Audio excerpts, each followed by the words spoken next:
So I just identify as someone who's blind. Technically, I'm legally blind, but a lot of people get confused by that term. I see it about 20/600. So like if a normal person sees 20/20, something they can see from 600 feet away, I have to be 20 feet away to see the rough outline.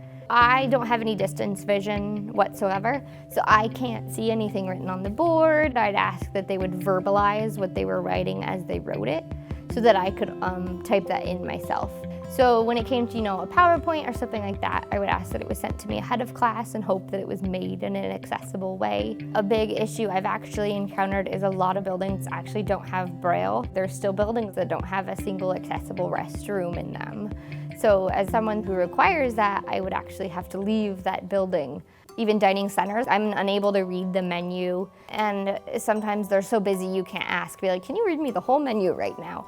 So I tend to order the same thing each time. Every university has its strengths and its weaknesses, but I also do think that they do a well job of accommodating students to the best of their ability.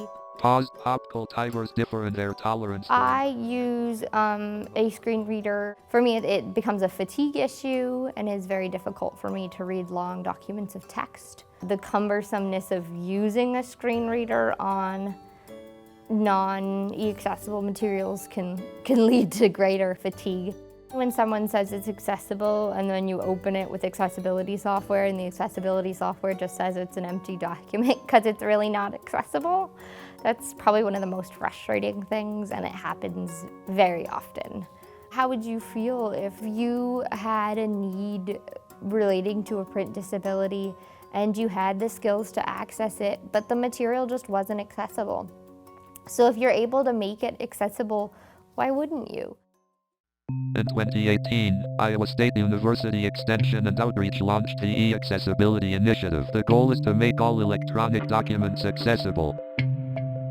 Well, when I first heard about it, I thought it was absolutely amazing, and I wish that everyone would do it, and I just think that it's so cool that you guys have gone about this, and I wish that the university would scream it from the rooftops that you guys are doing it, because it's just amazing that people actually care enough to go about it and are willing to put in the time and the effort and the funds to do such a thing. There are a lot of blind children in this state that are going to grow up and hopefully have access to these materials and have access to extension and outreach, and the fact that hopefully they can now have access to accessible materials and get to learn all these things. It means a lot, and I just wish and I hope that it catches on and that the whole university does it and it can make waves and just help so many people.